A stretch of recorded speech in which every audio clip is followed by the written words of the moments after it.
Hello everyone. आज के हमारी वीडियो का टॉपिक है काजुओ इशिग्रो, जो एक मॉडर्न राइटर हैं। इनका जन्म 8 नवंबर 1954 में हुआ था एंड ये अभी भी ही इज स्टिल अलाइव। ये इनका जन्म जापान के एक शहर नागासाकी में हुआ था। इन्हें जापानीज ब्रिटिश नॉवेलिस्ट कहते हैं, screen writer, musician and short story writer कहा जाता है। अब जापानीज ब्रिटिश नॉवेलिस्ट क्यों कहते हैं, आगे बताती हूँ। डायस्पोरा एंड सिटीजनशिप, ये बिलोंग करते हैं ब्रिटिश डायस्पोरिक राइटिंग से। ठीक है, इनका जन्म 1954 में हुआ। उसके बाद 1960 में ये कहाँ पर मूव हो गए, कहाँ पर शिफ्ट हो गए, गिलफोर्ड शरे नामक जगह में, जो कि यूके में पड़ती है, विद हिज फादर, अपने फादर के साथ। एंड फादर का क्या नाम है, शिजुओ इशिग्रो, जो एक फिजिकल ओशियनग्राफर थे। ओशियनोग्राफर जो ओशियन से रिलेटेड स्टडी करते हैं उनको बोलते हैं।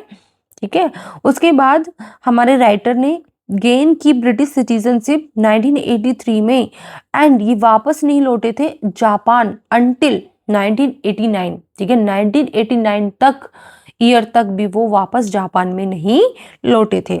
अब इनके अवार्ड्स की बात कर लेते हैं। तो इन्होंने नोबेल प्राइज इन लिटरेचर जीता 2017 में एंड 4 टाइम्स ये बुकर प्राइज के लिए नॉमिनेट हुए थे एंड फाइनली अपने एक work the remains of the day के लिए 1989 में इन्हें बुकर प्राइज मिला था। ऊपर बताया मैंने कि एक म्यूजिशियन थे। द म्यूजिकल इन्फ्लुएंस, इनको गाना पसंद था। ही सिंग सोलोज अकेले में as a choir boy. Choir boy होता है जो चर्च में गाते हैं, जो समूह होता है, लेकिन उसको समूह की बजाय एज ए क्वायर बॉय अकेले गाना पसंद था। ठीक है, इन्होंने गिटार सीखा एंड सॉन्ग लिखने स्टार्ट किए एज ए टीनेजर, क्योंकि इनका इनिशियल एम्बिशन था एक प्रोफेशनल सॉन्ग राइटर बनना। अब हमें पता है एक प्रोफेशनल सॉन्ग राइटर तो ये बन नहीं पाए, क्या बन गए, एक novelist, screen writer, musician and short story writer बन गए। ठीक है, लेकिन जो ये इंटरेस्ट था इनका, इसका इन्फ्लुएंस, जो सॉन्ग राइटिंग का इंटरेस्ट था, इसका इन्फ्लुएंस सीधे सीधे हम इनके वर्क्स के लिखने के स्टाइल पर देख सकते हैं। His literary prose style is heavily influenced, बहुत ज्यादा इन्फ्लुएंस्ड होता है by his song writing background. Themes की बात करें तो फ्रीक्वेंटली एक्सप्लोर करते हैं memory, time, self delusion and dual perspective. ठीक है, bridging reflection on both the UK and Japan. तो किसी वर्क की सेटिंग जापान में रखी है, किसी वर्क की सेटिंग यूके में रखी गई है। एंड सबसे इम्पोर्टेंट बात यह है कि ये कभी जापान में रहे ही नहीं। ठीक है, जब ये 6 साल के थे एज ए स्मॉल बॉय, ठीक है, तो ये मूव हो गए थे ब्रिटेन में। फिर भी अपने वर्क्स में कहीं ना कहीं जापानीज टच देने की इन्होंने कोशिश की है। इनकी एजुकेशन की बात करें तो ये ग्रेजुएट हुए यूनिवर्सिटी ऑफ कैंट से, जो कैंटरबरी में है, और वहां से इन्होंने 1978 में बीए किया। बीए ऑनर्स इंग्लिश में किया। उसके बाद 1980 में master of arts degree earn की थी। अब वर्क्स की बात कर ले। अब हमें पता नॉवेलिस्ट है तो नॉवेल्स की बात करेंगे। ठीक है, सबसे पहली नॉवेल है अ पेल व्यू ऑफ हिल्स। ये पब्लिश हुई थी 1982 में एंड ये इनकी डेब्यूट नॉवेल है, सबसे पहली नॉवेल है। ये जापान और इंग्लैंड दोनों जगह पे सेट है एंड ये स्टार्ट होती है, इसमें एक कैरेक्टर है काइको, जिसने सुसाइड कमिट कर ली है। काइको डॉटर है इत्सुको की। इत्सुको एक एज्ड विडो है जो इंग्लैंड में रहती है। ठीक है, अब कैरेक्टर्स के नाम से पता चल रहा है तो ये जापानीज, लेकिन ये कहाँ रह रहे हैं, इंग्लैंड में रह रहे हैं। इत्सुकोज अदर डॉटर निकी। ठीक है, इत्सुको की एक और डॉटर है जिसका नाम है निकी, जो क्या है, इस नोवेल की प्रोटैगोनिस्ट है। अब वह अपनी मदर की देखभाल करती है। Kaiko was found on, Kaiko की डेथ कैसे हुई थी, she was found tragically hanging from the ceiling of her landlady's room. ठीक है, तो इस नोवेल के ऊपर एक फिल्म अडेप्टेशन बनी जो रिलीज हुई 2025 में। सेकेंड वर्क है N artist of the floating world, जो पब्लिश हुई थी 1986 में एंड ये नोवेल सेट है अननेम्ड सी जापानी सिटी है, सिटी का नाम नहीं बताया, जापान में है एंड टाइम पीरियड है पोस्ट वर्ल्ड वॉर सेकेंड। ठीक है, फर्स्ट पर्सन के पॉइंट ऑफ व्यू से लिखी गई है एंड किसकी स्टोरी सुनाई गई है, मासुजी ओनो, एक जापानीज कैरेक्टर है। अब वो क्या है, एजिंग पेंटर, अब वो बूढ़ा हो गया है, एक पेंटर है जो who once commanded high prestige as an artist of the floating world, कभी उसका बहुत नेम एंड फेम था और उसको कहा जाता था artist of the floating world के नाम से। बिफोर द वॉर से पहले ही turn away from pure art to become a prominent leader in nationalist propaganda. ठीक है, वॉर स्टार्ट होने से पहले एक प्योर आर्टिस्ट से वो किस में चेंज हो गया, किस में कन्वर्ट हो गया, एक लीडर बन गया। ठीक है, पॉलिटिक्स उसने ज्वाइन कर ली and he became corrupt in that stream, और उस स्ट्रीम में जाकर वो बिल्कुल करप्ट हो गया। पोस्ट वॉर, अब उसके बाद बताएंगे। ठीक है, जब वॉर एंड हो गया उसके बाद ही ऑब्जर्व, अब उसने रियलाइज किया how is great reputation has falter, कि उसकी जो ग्रेट रेपुटेशन थी अब वो क्या हो गई है, स्कैटर्ड हो गई है। And how attitude towards him and his art have drastically changed, अब लोगों का जो एटीट्यूड था, वो उसे artist of the floating world कहते थे, नाउ इट इज ड्रास्टिकली बुरी तरह से चेंज हो चुका है। एंड उसको, इस वर्क को क्लासिफाइड किया जाता है एज ए हिस्टोरिकल फिक्शन, जिसमें कुछ सटल ऑटोबायोग्राफिकल एलिमेंट्स यूज किए हमारे राइटर ने अपनी लाइफ के। ठीक है, काजुओ इशिग्रो ने। एंड इसको हिस्टोरिकल फिक्शन क्यों कह रहे हैं, क्योंकि इसमें इन्होंने पोस्ट वर्ल्ड वॉर के ट्रॉमा को दिखाने की कोशिश की है। वर्ल्ड वॉर सेकेंड के इवेंट को हिस्टोरिकली इस इवेंट को दिखाया है। नेक्स्ट वर्क है the remains of the day, जिसके लिए इन्हें बुकर प्राइज मिला था। ये पब्लिश हुई 1989 में। एक एपिस्टोलरी नॉवल है। एपिस्टोलरी नॉवल वो होती है जो डायरी की फॉर्म में लिखी जाती हैं। ठीक है, फर्स्ट पर्सन पर्सपेक्टिव से लिखा गया है। ठीक है, पॉइंट ऑफ व्यू का हो या फिर पर्सपेक्टिव का हो। ये सेट है 1950s में। एक ग्रैंड इंग्लिश कंट्री हाउस है। ठीक है, घर है surrounding world war second, and इसमें भी किसकी बात चल रही है, वर्ल्ड वॉर सेकेंड ही चल रहा है, उसी का टाइम पीरियड है।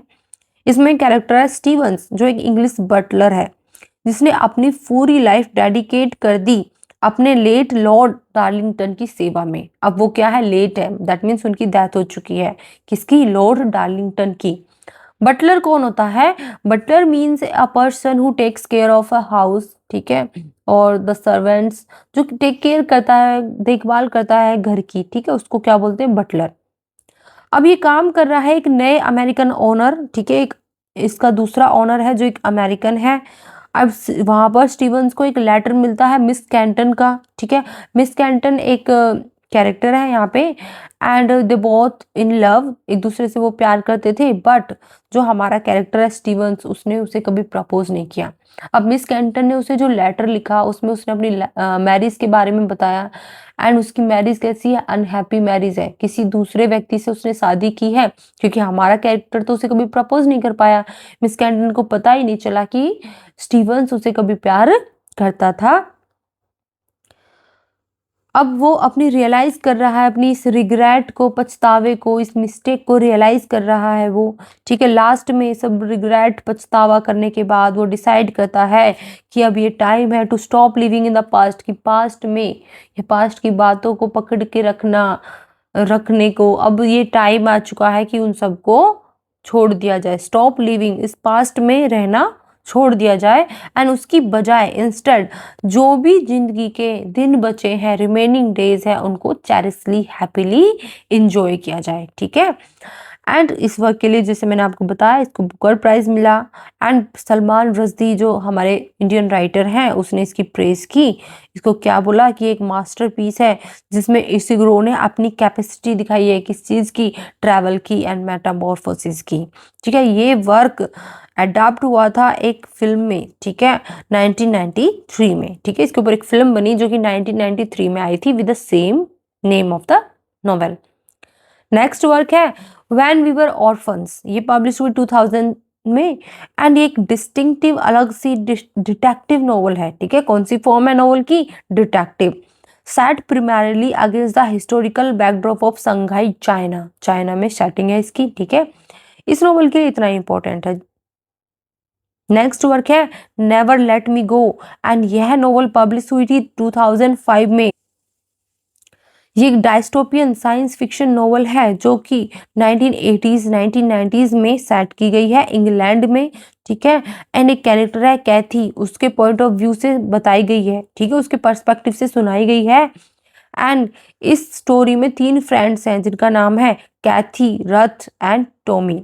ठीक है। अब ये बड़े हुए हेल्शेम नामक जगह पे, एंड हेल्शेम क्या है, एक एक्सक्लूसिव बोर्डिंग स्कूल है जिसमें ज्यादा ध्यान किस चीज पे दिया जाता है, फिजिकल फिटनेस पे। एजुकेशन पे नहीं दे रहे, किस चीज पे दे रहे हैं, physical fitness and artistic expressions पे। इवेंचुअली ये रिवील होता है, लास्ट में जाके ये पता चलता है कि जो स्टूडेंट्स थे वो तो उनके लिए क्या थे, एक्चुअली वो क्लोन्स थे जिनको रेज किया जा रहा था स्पेसिफिकली किस लिए, टू डोनेट देयर ऑर्गन्स, ताकि उनके ऑर्गन्स को डोनेट किया जा सके। ठीक है, how cruel it was. Next work है द ब्यूरीड जाइंट, जो पब्लिश हुई 2015 में, एंड ये एक अर्थरियन ब्रिटेन में सेट है 1200 एडी में। ठीक है, कितनी पास्ट की बात है। Shortly after the death of King Arthur, अब इसमें क्या स्टोरी है कि जब किंग अर्थर की डेथ हो जाती है उसके तुरंत बाद, शॉर्टली आफ्टर, ठीक है, उसके तुरंत बाद की स्टोरी इसमें बताई गई है। ठीक है, 4 पार्ट्स में सुनाई गई है ये। एंड नैरेटिव जो इस कहानी है इसमें एक एल्डरली कपल की बात की गई है जिनका नाम है एक्सेल एंड बीट्रिस, एंड वे दोनों एक एडवेंचरस जर्नी पे निकले हैं अपने खोए हुए बेटे को ढूंढने के लिए। लास्ट में they meet a mysterious boatman, last में उन्हें एक मिस्टीरियस सा, ठीक है, रहस्यमयी सा, जो उन्हें अजीब सा लग रहा था, अजनबी सा लग रहा था, एक बोटमैन मिलता है near A ruin under a tree, and Beatrice is ready, Beatrice तैयार हो जाती है कि वो वाटर को क्रॉस करेगी अकेले अपने बच्चे से मिलने के लिए। उसे लगता है कि there is a river, and इस रिवर को अगर वो क्रॉस कर लेगी तो इसके उस पार उसका बेटा है। ठीक है, while a suspicious Excel hesitates, लेकिन जो उसका हस्बैंड है एक्सेल वो थोड़ा हेजिटेट हो रहा है, वो उस बोटमैन के ऊपर थोड़ा सस्पिशियस है। ठीक है, उसे कुछ संदेह हो रहा है। And the novel ends on A पोइग्नेंट open ended note, अब ये नोवेल यहीं पे समाप्त हो जाती है। ठीक है, ओपन एंडेड नोट, इसमें राइटर ने कुछ एंडिंग नहीं की, ये हमारे ऑडियंस के ऊपर छोड़ दिया।